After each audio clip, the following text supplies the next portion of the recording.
আসসালামু আলাইকুম বন্ধুরা, আমরা পড়ছিলাম বঙ্গবন্ধু শেখ মুজিবুর রহমানের লেখা বা আত্মজীবনীমূলক লেখা ৫২ দিনগুলো গল্পটি। আমরা এতক্ষণ পর্যন্ত বঙ্গবন্ধু শেখ মুজিবুর রহমান যে মুক্তি পেয়েছেন সে পর্যন্ত এসেছি। বঙ্গবন্ধু মুক্তি পেয়েছেন ২৭ তারিখ, অর্থাৎ ফেব্রুয়ারি ১৯৫২ সালে ২৭ তারিখ উনি মুক্তি পেয়েছেন। এবার এর পরের ঘটনাগুলো পড়ব। সকাল ১০টার দিকে খবর পেলাম আব্বা এসেছেন।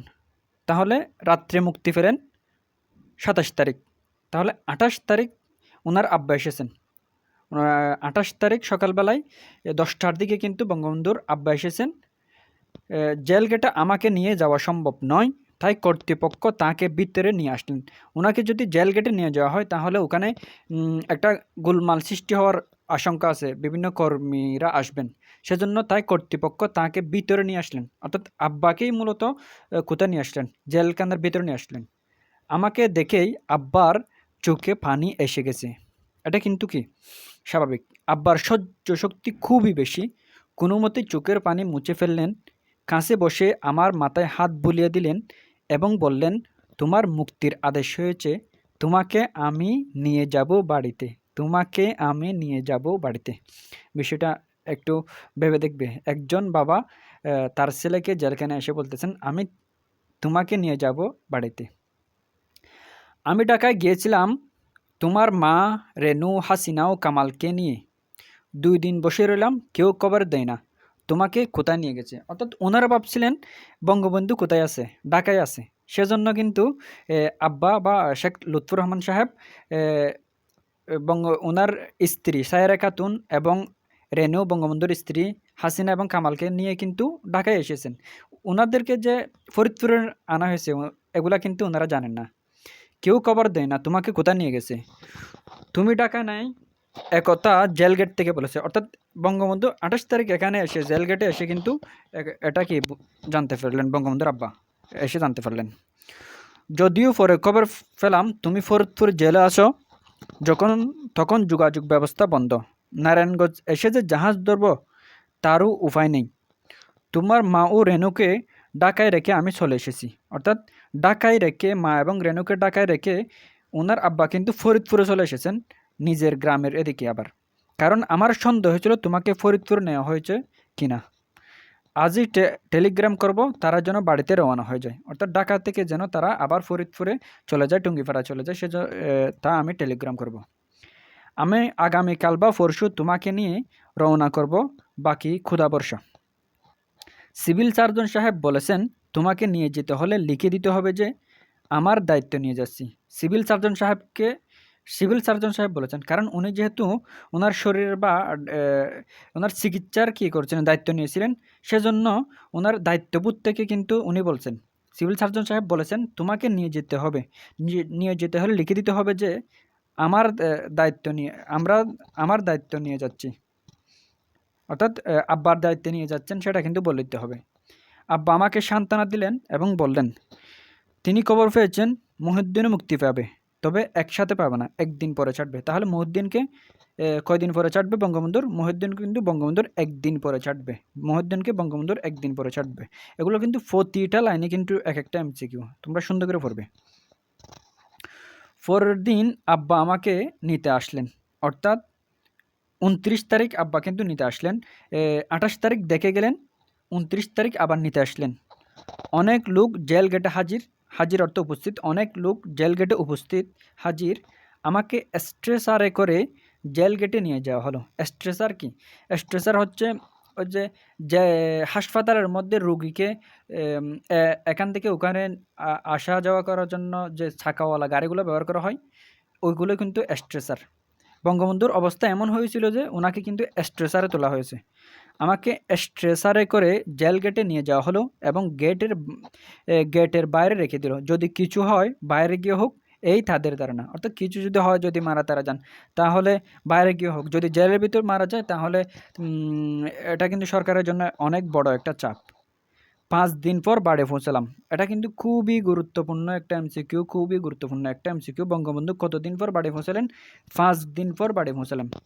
মাকে তো বোঝানো কষ্টকর, অবশ্যই মাকে বোঝানো কষ্টকর। মারা এসব বুঝতে চায় না। ওই যে দেশের জন্য বা কোনো একটা দাবি আদায়ের জন্য মিছিল করব। এরা কিন্তু ওইসব বুঝতে চায় না। তারা শুধু বুঝে আমার ছেলে ভালো থাকুক। ওইটা কিন্তু মাদের একটা মন মানসিকতা। অবশ্যই মাকে তো বোঝানো কষ্টকর। হাঁচু আমার গলা ধরে ১ম এই বলল, "আব্বা রাষ্ট্রভাষা বাংলা চাই, রাজবন্দীদের বাংলা চাই।" ওরা কিন্তু তখন ছোট ছিল। বা হাসিনা উনি বলতেছেন, "আব্বা রাষ্ট্রভাষা বাংলা চাই, রাজবন্দীদের মুক্তি চাই।" ২১শে ফেব্রুয়ারি ওরা ঢাকায় ছিল। যা শুনেছে তাই বলেছে। তাহলে ২১শে ফেব্রুয়ারি বঙ্গবন্ধুর পরিবার কোথায় ছিল?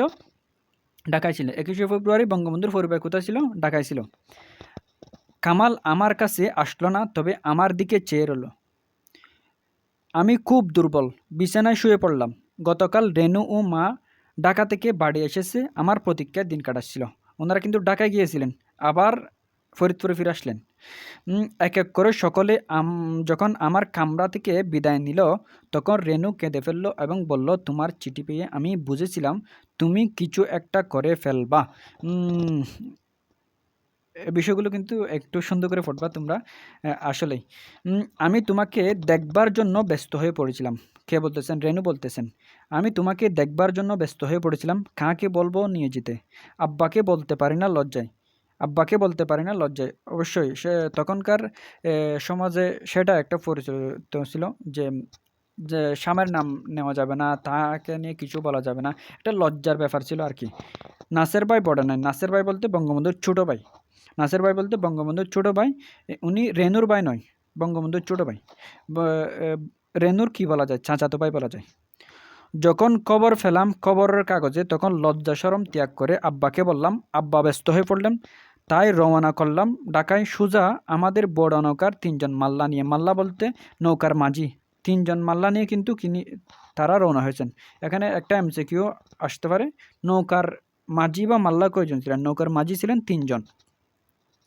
কেন তুমি অনশন করতে গিয়েছিলে? এদের কি দয়া মায়া আছে? আমাদের কারো কথা কি তোমার মনে ছিল না? কিছু একটা হলে কি উপায় হতো? আমি এই দুটো ২টা দুধের বাচ্চা নিয়ে কী করে বাঁচতাম? তাহলে শেখ হাসিনা এবং কামাল কিন্তু ছোট ছিলেন, সেটা বোঝা যাচ্ছে। দুধের বাচ্চা বলছেন উনি। হাসিনা কামালের অবস্থা কী হতো? তুমি বলবা, খাওয়া-দাওয়ার তো কষ্ট হতো না। খাওয়া-দাওয়ার কষ্ট হতো না কারণ আমার আব্বা আছে বা আমার ভাই আছে, ওরা ফেলে দিবে না, সেটা বলতেছেন আরকি। মানুষ কি শুধু খাওয়া-পরা নিয়ে বেঁচে থাকতে চায়? মানুষ কি শুধু খাওয়া-পরা নিয়ে বেঁচে থাকতে চায়? মানুষ কি শুধু খাওয়া-পরা নিয়ে বেঁচে থাকতে চায়? আসলেই মানুষ কি শুধু খাওয়া-পরা নিয়ে বেঁচে থাকে? তাদের কিন্তু ভালোবাসা, মায়া ইত্যাদি কিন্তু একজন সঙ্গীর দরকার হয়। আর মরে গেলে দেশের কাজই বা কীভাবে করত? আর মরে গেলে দেশের কাজই বা কীভাবে করত? আমি তাকে কিছু বললাম না। তাকে বলতে দিলাম। কারণ মনের কথা প্রকাশ করতে পারলে ব্যথাটা কিছু কমে যায়। রেণু খুব চাপা। আজ যেন কথার বাঁধ ভেঙে গেছে। আজ যেন কথার বাঁধ ভেঙে গেছে। শুধু বললাম, উপায় ছিল না। বাচ্চা দুটা ঘুমিয়ে পড়েছে। শুয়ে পড়লাম। ২৭-২৮ মাস পরে আবার সেই পুরনো জায়গায়, পুরানা কামরায়, পুরানা বিছানায় শুয়ে কারাগারের নির্জন প্রকোষ্ঠের দিনগুলোর কথা মনে পড়ল। তাহলে বঙ্গবন্ধু কতদিন পর বা কত মাস পর মুক্তি পেয়েছেন? ২৭-২৮ মাস পর কিন্তু বঙ্গবন্ধু মুক্তি পেয়েছেন। আমি বাইরে এলাম আর আমার সহকর্মীরা আবার জেলে গিয়েছে। উম এ মুক এ স পরের দিন সকালে আব্বা ডাক্তার আনালেন। সিভিল সার্জন সাহেবের প্রেসক্রিপশনে ছিল। আব্বাও ডাক্তার আনলেন এবং সিভিল সার্জন যেটা এ জেলের মধ্যে যে সিভিল সার্জন ছিলেন, উনারও কিন্তু প্রেসক্রিপশনও ছিল, অর্থাৎ ওষুধপত্র লিখে দেওয়া ছিল। ডাক্তার সকলকে বললেন, আমাকে যেন বিছানা থেকে উঠতে না দেওয়া হয়। দিন ১০ পরে আমাকে হাঁটতে হুকুম দিল, শুধু বিকেলবেলা। এটা সুন্দর করে মনে রাখবা। দিন ১০ পর। দিন ১০ বলতে ঠিক ১০ দিন নয়। অর্থাৎ ১০ দিন ৯, ৮, ৯, ১১ এরকম একটা দিন আরকি। দিন ১০ পরে আমাকে হাঁটতে হুকুম দিল। কোন বেলা? শুধু বিকেলবেলা। কোন বেলা? শুধু বিকেলবেলা। আমাকে দেখতে রোজই লোক বাড়িতে আসত। উনি যেহেতু বড় নেতা ছিলেন, তাই উনাকে দেখার জন্য রোজই প্রতিদিনই লোক বাড়িতে আসতো। গোপালগঞ্জ, খুলনা ও বরিশাল থেকেও আমার কিছু সংখ্যক সহকর্মী এসেছিল। গোপালগঞ্জ, খুলনা ও বরিশাল থেকেও আমার কিছু সংখ্যক সহকর্মী এসেছিল। বন্ধুরা, আজকে ছিল এই পর্যন্ত। জাযাকুমুল্লাহ ফর ওয়াচিং।